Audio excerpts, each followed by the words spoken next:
Yolanda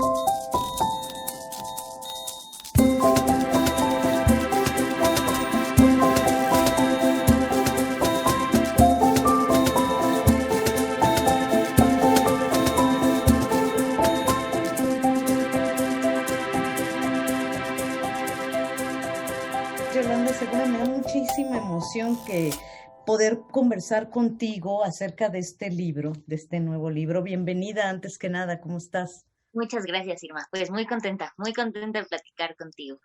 No, pues yo me leí serie de circunstancias posibles en torno a una mujer mexicana de clase trabajadora y me quedé primero muy movida, muy conmovida y me gustaría que me hablaras cómo es que empiezas tú a tejer toda esta historia y además decides llevarla a este formato que también me parece súper interesante, que es poesía, que es ensayo. A ver, cuéntame. Todo este libro salió de un álbum familiar. Pasa lo que pasa, creo, en todos los álbumes familiares o en la mayoría, que hay como un montón de ausencias, ¿no? De lo que yo me di cuenta es que exactamente la imagen que yo tenía de esta mujer, de Eloísa, era una imagen muy sesgada a partir de un alguien o una serie de alguienes que había decidido cómo se tenía que representar. Y un poco el libro responde a eso, a llenar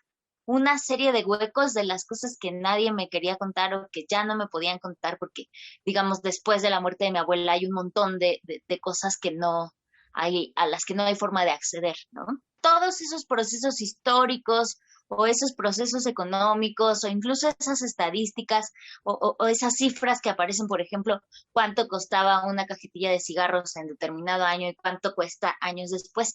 Uy, sí. Parece que son siempre estadísticas y que no tienen nada que ver con nuestra vida cotidiana, ¿no? No. O sea, se trabajan como si fuera algo Datos que está ahí. aislado, que está ahí, ¿no? Como una burbuja conceptual. Y Ujú. de lo que se trataba entonces era de aterrizar eso en una vida concreta, en la vida concreta de alguien y específicamente de una mujer y de una clase social determinada en este país. De una clase social determinada y también, digamos, del ser mujer. Bueno, lo dijiste y Justamente, parece una sí. obviedad, pero perdón, lo tengo que repetir, porque muy al principio dijiste, cuando somos abuelas, cuando somos mamás, ya no somos otra cosa, eso parece, ¿no? Yo lo estoy viviendo, no soy abuela todavía, soy mamá, pero sí, sucede Sí, sí. una especie de borramiento de las mujeres y a mí lo que me gusta, una de las muchas cosas que me gustó de serie de circunstancias, es que Eloísa todo el tiempo se oye, todo el tiempo se ve. Tú le diste una voz a Eloísa en estas poquitas páginas, en este cuerpo del libro, ¿no?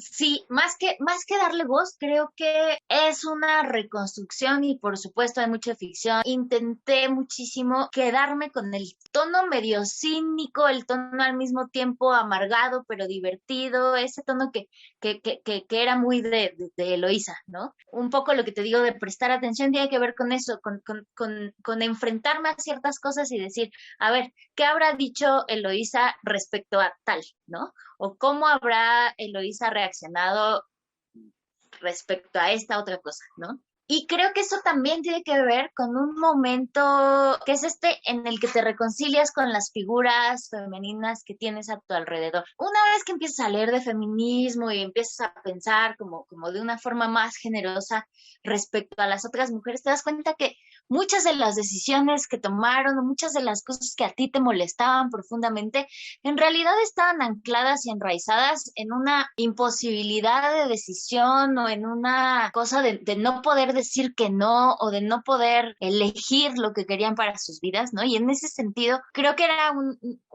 como una fase necesaria de reconciliación con eso, ¿no? O sea, de reconciliación con una figura que familiarmente parecía tan problemática. Intenté justo que no fuera la historia de mi abuela y ay, pobrecita de mi abuela que se murió y que todo fuera muy cursi, muy como desde el amor y desde el afecto que está, pero intenté también desprenderme un poco de eso porque como que quería pensar o jugar con la idea de una mujer genérica en la que pudiéramos ir insertando a otras Eloísas, ¿no? Como a la Eloísa que cada quien tienen su historia o la Eloísa que cada quien es. A un grupo de mujeres o a un tipo de mujeres o a un conglomerado de mujeres que, como dijiste hace rato, tienen que ver con esto de la clase media.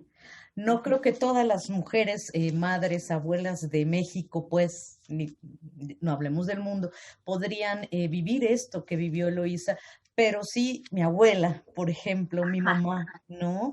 Están ahí, estas mujeres que a lo mejor trabajaron toda la vida, y eso es otra cosa que a mí me parece profundamente enternecedora, cómo se trata en este libro la devastación que el capitalismo ejerce, no solo contra las cosas físicas que uno puede o no comprar cada vez menos, ¿no? Sino contra casi, casi la autoestima de las personas, ¿no? No sé si yo lo leí así, pero para mí es impresionante frases como esta de que ya las cortinas ya no son las mismas, ¿no? Imágenes así, ya no puedes comprar lo mismo, hablabas tú de los datos, eh, pero yo hablo también de estos detalles mucho más sutiles, que no están tanto en datos, sino en la ropa, en las cortinas, en las cosas de la casa, ¿no? Creo que tiene que ver con ese moldeado del deseo que hace el capitalismo, ¿no? Que te hace sentir que nunca es suficiente, que siempre puedes tener algo mejor y que en ese sentido no puedes dejar de trabajar porque si dejas de trabajar, dejas de poder acceder a esas cosas que tú crees que deseas autónomamente. Creo que está muy estrechamente relacionado a una promesa de felicidad y de bienestar que corresponde a esa época en México previa a la implantación del neoliberalismo, ¿no? Cuando todavía había al menos un discurso que se cumpliera o no, o que más bien no se cumplía es distinto, pero que había al menos un discurso de prosperidad, de bienestar, de abundancia, como aparece ahí en determinado momento, que cuando llega el neoliberalismo se termina de cancelar y un mandato de felicidad y un mandato de deber ser para insertarse en la sociedad, específicamente en las mujeres y específicamente en el asunto del matrimonio y la maternidad, ¿no? Que además esto que decías hace rato de sí es muy de una clase particular, creo que es importante como enfatizarlo, ¿no? No estamos hablando de todas las mujeres, sino de una como categorización que da cuenta de una experiencia de la feminidad dentro de una diversidad digamos, amplísima, ¿no? Ahora háblame del lenguaje y de tu experimentación formal ya, digamos, con escribir esta, es que no sé, porque no lo puedo tampoco caracterizar como un ensayo, para mí más bien sería como una novela, como la historia de, pero es totalmente poética, aunque uno no viera, aunque no tuviera este formato, no sé si se alcanza a ver, ¿no? De versos pequeños, aunque no los tuviera, el lenguaje es poético, ¿no? Entonces, cuéntame, Yolanda, ¿cómo fue esta construcción ya desde lo formal? Es que creo que eso que está más cercano al lenguaje poético, en lugar de dedicarle 10 páginas a cómo Eloísa encuentra su primer trabajo y entra a trabajar y lo que sea, es más quedarse con la impronta de una mujer llegando a la oficina o de una mujer yendo a sacarse fotos, ¿no? Que creo que o al menos yo sentí que me daba más la posibilidad de dejar preguntas abiertas y de abstraerme un poquito digamos, no hacer yo los juicios sobre Eloísa. No quería como esta imagen del narrador omnisciente que sabe todo de sus personajes, sabe exactamente qué están sintiendo, y a mí me daba más como esta cosa de espectadora que ve un pedacito, pero que no tiene permiso, o sea, como no invadir, no apropiarme del todo de la imagen de Eloísa, sino como intentar dejar un pedacito de misterio. Y creo que eso me lo dio el lenguaje más cercano a lo poético, ¿no? Que además eso sí, sí creo que es un lenguaje que abreva mucho de la narrativa. Además está inserto como en una digamos, tradición, ¿no? De la poesía reciente, pienso en Teddy López Mills, pienso en Sara Uribe, pienso en Ivette Luna, ¿no? O sea, como estas experiencias que además tienen todas que ver con narrar lo femenino, o la mayoría de ellas tiene que ver con narrar lo femenino, desde no la totalidad como muy segura de sí misma, sino desde la pregunta, desde la incertidumbre, desde lo incompleto, ¿no? Creo que eso me interesaba mucho como que fuera algo incompleto, como no cerrado. Fíjate que me encanta escucharte ahorita y porque hoy en la mañana entrevisté a María Negroni y Ah, ajá, que además que es genial, bueno, ya súper, la ajá. conoces, ya la conocerás, tiene un nuevo libro que se llama Oratorio y también sus frases son así como muy cortas, Sí,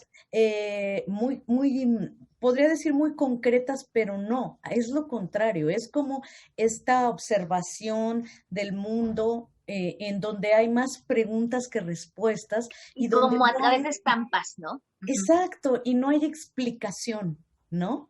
Y me decía mucho que ella concebía la poesía así, como sin esta necesidad de explicarlo todo, ¿no? Ujú, No sé ujú. si tú lo sientes igual. Justo en esa textura y en eso que decías de la aparente simpleza, que claro, estás diciendo nada más, estás hablando de un reloj, pero no estás hablando de un reloj, sino de toda una concepción del tiempo que tiene que ver con el capitalismo, que tiene que ver con la vejez, etcétera, ¿no? Pero el motivo desde el cual hablas es un reloj, ¿no? Entonces, ese tipo de cosas creo que se permiten mucho más en el lenguaje poético, aunque en todos los demás también pueden estar.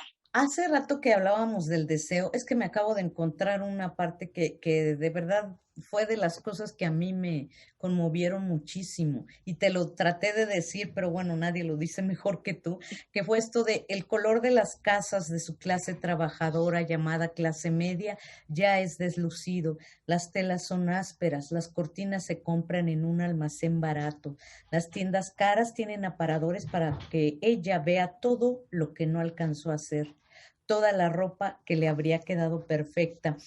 Y si es este deseo que además nunca se satisface Jamás. en el capitalismo y en el, como bien dijiste, en el pre-neoliberalismo, pero desde siempre, ¿no? Desde que estamos viviendo en México, desde, no sé, los 40, 50, estamos viviendo del siglo pasado, estamos viviendo como en esta, y en el mundo también, ¿no? Como en esta ansia de poseerlo todo y de que nunca es suficiente, ¿no?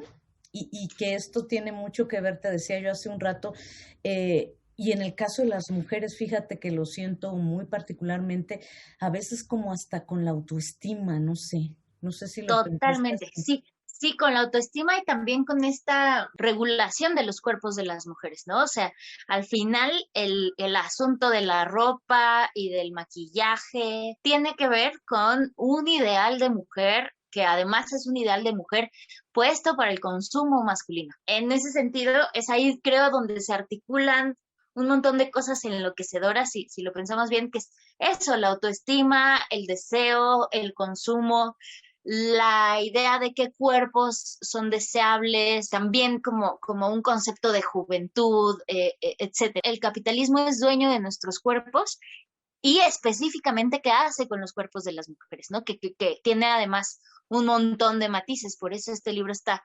orientado en la imagen de una mujer y no de la clase trabajadora, digamos, la familia trabajadora. Claro, claro, porque finalmente al principio hablábamos de una clase de mujeres en cierta época en México, pero es Eloísa, o sea, también tiene esta unicidad, este rasgo de es ella, no es otra persona, es ella la que tuvo 3 hijos, no sé cuántos nietos, es ella la que finalmente va a morir sola, como todas las mujeres en este mundo y como todas las mujeres en México que hemos trabajado toda la vida, ¿no? Yo sentí, incluso ahorita que lo cuento me pongo chinita, yo sentí hasta como una conmoción muy fuerte cuando Eloísa, la última parte, ¿no?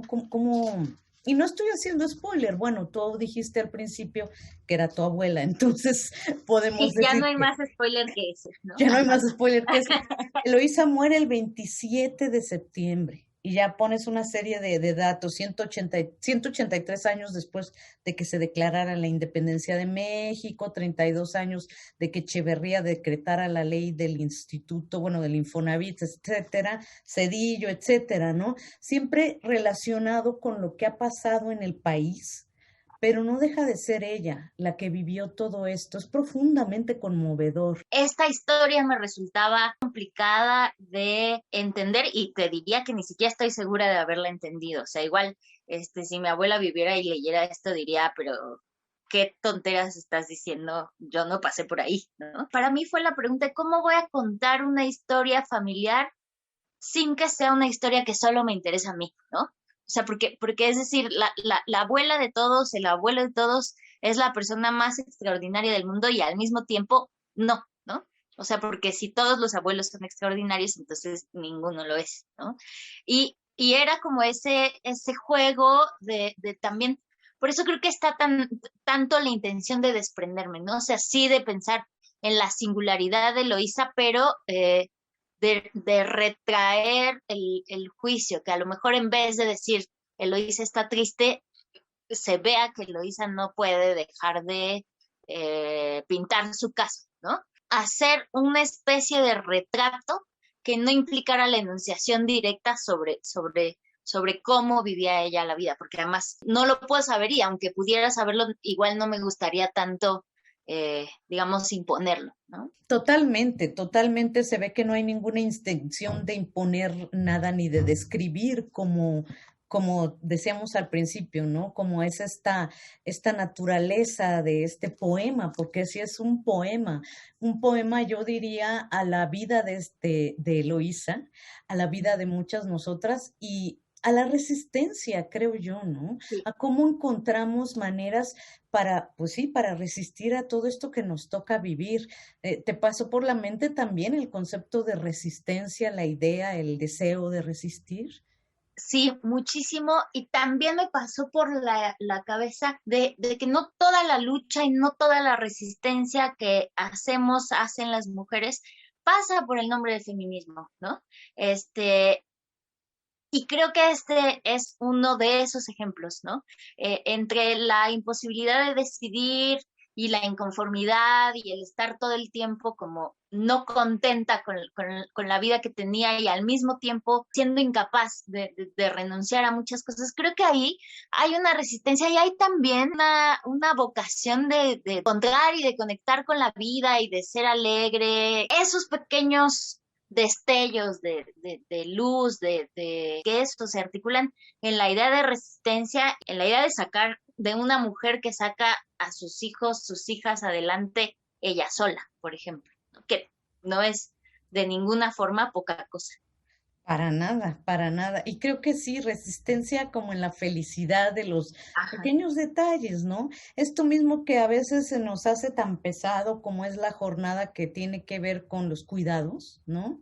Eh, justo. que Ujú. muchos hombres no la hacen, además, muchos, no todos, pero bueno, muchos hombres no saben lo que es eso, pero que al mismo tiempo también es como motor de alegría, ¿no? De momentos que se quedan ahí. No quiero sonar cursi, yo tampoco, pero sí siento que están en el libro estos momentos también luminosos de la vida de Sí. Eloísa, ¿no? Esos momentos luminosos que se combinan con esto que estás diciendo, con la doble jornada laboral, con el trabajo doméstico que nunca se acaba, etcétera, pero es que sin esos momentos luminosos, pues sí sería muy difícil encontrarle sentido a cualquier cosa, ¿no? Entonces, creo que también por eso hay como insistencia en la textura, en los materiales de las casas, ¿no? En la comida, por ejemplo, ahorita hablando de eso del trabajo doméstico, hay un fragmentito en el que habla del betabel hervido y los tacos de tuétano, ¿no? Que son además esas comidas como muy caseras, ¿no? Muy, muy caseras y muy de alguien que tiene tiempo de ponerse a cocinar, ¿no? Entonces, Sí. ese betabel hervido y ese tuétano que al final ensucia la ropa, pero que es esa ropa sucia la que recuerda la vida, ¿no? No importa que hay que lavarla después, pero que el asunto de que las cosas se manchen nos hace recordar que hay vida ahí, ¿no? Totalmente, totalmente. Y de verdad, yo te quiero decir que has escrito un libro súper conmovedor que llega Muchas al gracias. tuétano, que llega totalmente al tuétano, Yolanda. Qué bueno. Te agradezco muchísimo esta entrevista. De verdad, muchas gracias, ¿eh? Yo te agradezco mucho a ti, Irma, qué bonita charla y pues nada, ojalá pronto nos podamos ver en persona, que pase esto y que esté todo bien.